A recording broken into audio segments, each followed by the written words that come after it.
Hello guys, welcome to our channel. This is Teja. అయితే Karnataka deputy CM DK Shivakumar garu Andhra Pradesh మాజీ ముఖ్యమంత్రి నారా చంద్రబాబు నాయుడు గారిని కలవడం జరిగింది. సో మరి వీళ్ళిద్దరూ కలవడం వెనకాల చాలా కోణాలు ఉన్నాయి. ఒక వ్యూహాన్ని రచించడానికే వీళ్ళిద్దరూ కలిశారని చెప్పి కొంతమంది రాజకీయ విశ్లేషకులు చెప్తున్నారు. సో ఇవన్నీ కూడా ఎంతవరకు వాస్తవం? సో ఇదే అంశాన్ని మనతో పాటు డిస్కస్ చేయడానికి సీనియర్ జర్నలిస్ట్ జగదేవ్ గారు ఉన్నారు. నమస్తే సార్. నమస్తే. సో డికే శివకుమార్ గారు ఒక కాంగ్రెస్ పార్టీ, తెలుగుదేశం పార్టీకి చెందిన చంద్రబాబు నాయుడు గారిని కలవడం పట్ల సో వెనకాల ఎలాంటి కోణాలు ఉన్నాయంటారు?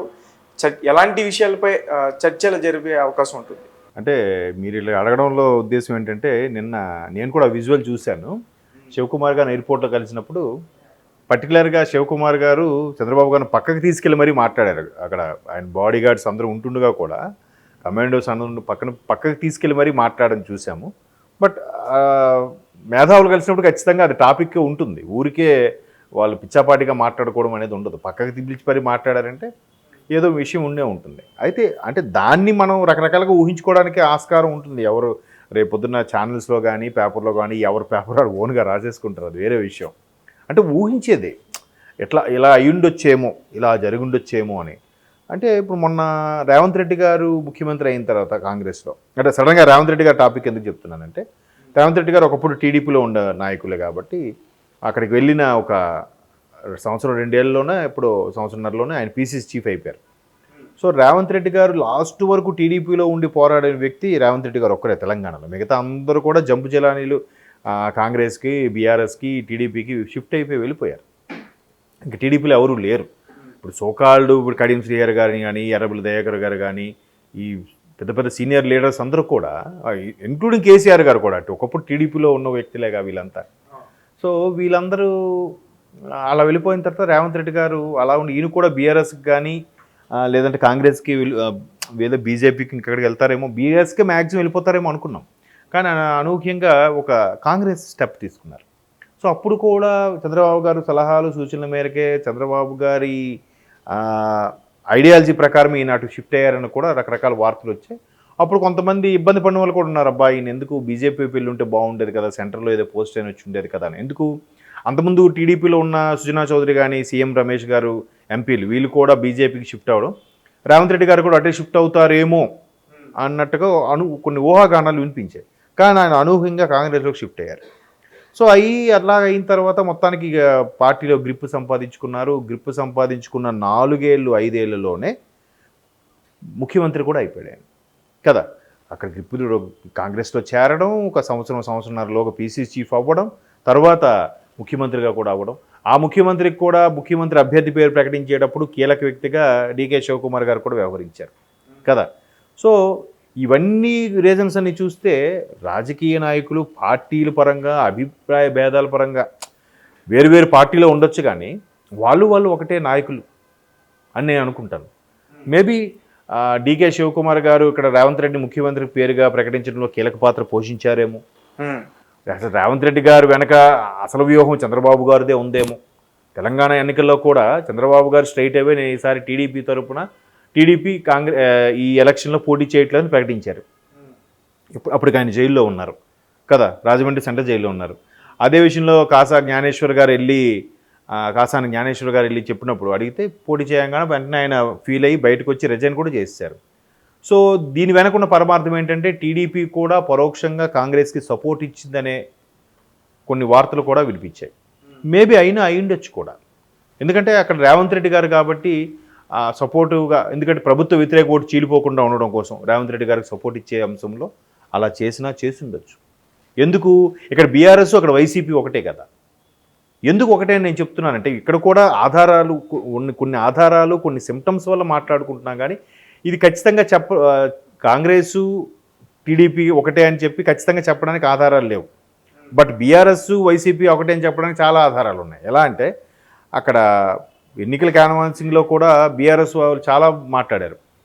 చెమ్మ చీకట్లో ఆంధ్ర, సింగిల్ రోడ్డు ఆంధ్ర, ఈసారి బీఆర్ఎస్ రాకపోతే హైదరాబాద్ బరో అమరావతి అవుతుంది, ఇలాంటి వ్యాఖ్యలు చేసినప్పుడు అక్కడ వైసీపీ నుంచి మంత్రులు కానీ, ఎమ్మెల్యేలు కానీ, అధికార ప్రతినిధులు కానీ ఒక్క స్టేట్మెంట్ ఇవ్వలేదుగా. ఒక్కరు కూడా స్పందించలేదు, కనీసం ఖండించలేదు కదా. మిగతా చిన్న చిన్న ఎవరెవరో ఏదో పక్క పార్టీని పొగిడినా కూడా మైకులు పెట్టేసి స్పీచ్లు ఇచ్చేసి వాళ్ళ నానా మాటలు అనేసే వాళ్ళ నాయకులు ఇక్కడ ఒక్కటి కూడా అనలేదు. అంటే లోపాయకరంగా వీళ్ళకి ఏదో ఒప్పందం ఉందని ఒక అండర్స్టాండింగ్. అలాగా ఇక్కడ మాత్రం టీడీపీకి కాంగ్రెస్కి ఒక అండర్స్టాండింగ్ ఉందనే విషయం ఎక్కడ లేదు. బట్ అలా ఊహించుకున్నారు విశ్లేషకులు కూడా, చాలామంది అలాగే చెప్పారు. కానీ నేనేమనుకుంటున్నానంటే షర్మిల గారు ఇప్పుడు ఆంధ్రప్రదేశ్లో కాంగ్రెస్ పార్టీ అధ్యక్షురాలుగా పదవి చేపట్టబోతున్నారనే ఈ అంశం పైన వాళ్ళిద్దరు డిస్కస్ చేసుకునే అవకాశం ఉంటుందేమో అని నేను అనుకుంటున్నాను. అయినా అయ్యుండొచ్చు. అంటే రాజకీయాల్లో ఎట్లాంటి పెనుమార్పులు వస్తాయంటే, మీరు 2018 ఎన్నికలకి అసలు కాంగ్రెసు టీడీపీ ఎప్పుడు ఎడమొహం పెడమొహం అంతేనా, మొదటి నుంచి కూడా. ఎందుకు ఇంచుమించు 75 ఏళ్ళ ఇప్పుడు స్వాతంత్రంలో, అంతకుముందు సుమారుగా 40 ఏళ్ళ 30 ఏళ్ళ స్వాతంత్రం వచ్చిన తర్వాత 40 ఏళ్ళు వచ్చాక 1983లో టీడీపీ పెట్టారు. సో ఈ సుదీర్ఘంగా ఒక 40 ఏళ్ళ స్వాతంత్రం వచ్చిన తర్వాత అప్పటి వరకు కాంగ్రెసే లీడ్ చేసి వచ్చింది ఏ రాష్ట్రానికైనా ఎక్కడైనా. 1983లో కూడా మొదటిసారి కాంగ్రెస్ కాకుండా కాంగ్రెసేతర పార్టీ ఆవిర్భవించింది 83లో TDP, because of Nandamuri Taraka Ramarao గారు కదా. అప్పటి నుంచి ఇప్పటి వరకు టీడీపీ కాంగ్రెస్ ఎప్పుడు ఎడమొహం పెడమొహం ఎప్పుడు కలిసిన దాఖలాలు లేవు ఇప్పుడు కూడా. బట్ అలాంటిది 2018 ఎలక్షన్స్ రెండోసారి బీఆర్ఎస్ గవర్నమెంట్ ఫామ్ చేసినప్పుడు కాంగ్రెస్ టీడీపీ కలిసాయి ఇక్కడ తెలంగాణలో కదా. అంటే రాజకీయాల్లో ఏదైనా సాధ్యమే. ఇంకో అంశం కూడా చెప్తాను.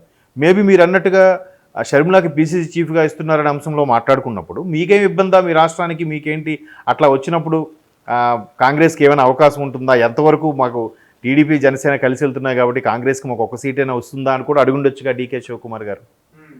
అది విషయం పక్కన పెడితే, ఇదే షర్మిల గారు లోకేష్ గారికి క్రిస్మస్ గిఫ్ట్ కూడా పంపించారు కదా.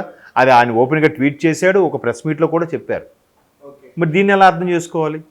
రాజశేఖర రెడ్డి, టీడీపీ, చంద్రబాబు నాయుడు, రాజశేఖర రెడ్డి కుటుంబం, చంద్రబాబు కుటుంబం బద్ధశత్రులుగా అనుకున్నప్పుడు క్రిస్మస్కి గిఫ్ట్ పంపించడం ఒక సిగ్నల్ అనుకోవాలా? అంటే సిగ్నల్ అదే అంటున్నాను. సిగ్నల్తో పాటు మిత్రత్వం ఉందిగా, అక్కడ శత్రుత్వం ఏం కనబట్లేదుగా. శత్రువులకి గిఫ్ట్ ఎలా పంపిస్తారు?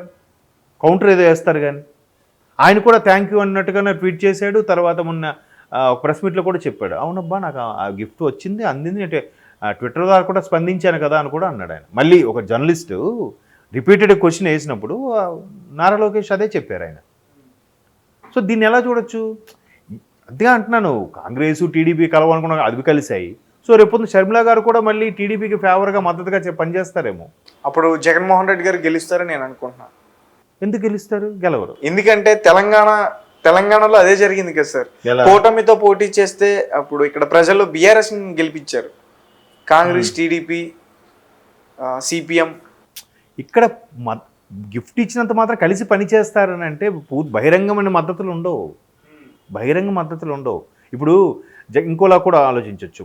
జగన్మోహన్ రెడ్డి గారికి చెల్లెలుగా ఉన్న ఈమె లోకేష్ గారికి ఎందుకు పర్టికులర్గా పంపించారు అట్లా, ఇంకెవరికి పంపించకుండా? ఏమని అర్థం చేసుకోవచ్చు? పార్టీగా కలుస్తామని కాదు, బయట నుంచి మద్దతు ఇస్తున్నారు అనుకోవచ్చా?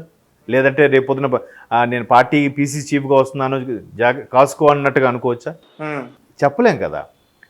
ఇది ఇక్కడ ఏమిటంటే ఎవరిని కూడా కలుపుకుపోరు. మరోవైపు జనసేనని బీజేపీ కలుపుతుందని కూడా కొన్ని వార్తలు వస్తున్నాయి. పురంధేశ్వర గారు కూడా ఏవో స్టేట్మెంట్లు ఇచ్చారట. అంటే ఇదేమీ చూడలేదు, సోషల్ మీడియాలో వైరల్ అవుతుంది అన్నట్టుగా కూడా వార్తలు ఉన్నాయి. బట్ ఇక్కడ కలిశారు కానీ అక్కడ మళ్ళీ కలుపుకోయే ప్రయత్నం అయితే చేయరు నాకు తెలిసి. ఎందుకంటే మళ్ళీ ఇంకా బీజేపీని కలుపుకుంటే బీజేపీ మళ్ళీ వైసీపీకి సపోర్ట్ ఉంది కదా. అక్కడ బీజేపీతో ఉండడం వల్ల టీడీపీ ఓటింగ్ కొంత తగ్గిపోద్ది, క్రాస్ ఓటింగ్ అయిపోద్ది. ఎందుకు? కాంగ్రెస్ తెలంగాణ ప్రకటించినప్పుడు మద్దతు ఇచ్చింది బీజేపీగా. తరువాత మొన్న చంద్రబాబు గారు ఆంధ్ర విడిపోయిన తర్వాత ఫస్ట్ సీఎం అయినప్పుడు కూడా స్పెషల్ స్టేటస్, స్పెషల్ ప్యాకేజీలు ఏం ప్రకటించలేదు బీజేపీ. అదొక కోపం ఉంది ఇప్పుడు ఆంధ్ర వాళ్ళకి. సో మళ్ళీ ఇప్పుడు బీజేపీతో కలిస్తే అది మైనస్ అయిపోతుంది. సో బీజేపీ కూడా కలవదు, టీడీపీ, జనసేన ఈ రెండే వెళ్తాయి. ఓకే, లాస్ట్ వరకు తేల్చకుండా బీజేపీని కలుపుకోరు, అలాగనే కాంగ్రెస్ని కూడా కలపరు. కాంగ్రెస్ రావడం వల్ల టీడీపీ, జనసేనకి మైనస్ ఏం అవ్వదు, అక్కడ జగన్మోహన్ రెడ్డి గారికి మైనస్ అవుతుంది. ఎందుకు? జగన్మోహన్ రెడ్డి గారికి పిల్ల కాంగ్రెస్, అసలు పెద్ద కాంగ్రెస్దే తల్లి కాంగ్రెస్ అని కూడా వార్తలు వచ్చాయి. తల్లి కాంగ్రెస్ నుంచి విడిపోయే కదా పిల్ల కాంగ్రెస్ పార్టీ పెట్టింది. సో అలా కూడా ఉంది కాబట్టి వైసీపీకే నష్టం జరుగుతుంది నా అభిప్రాయం ప్రకారం.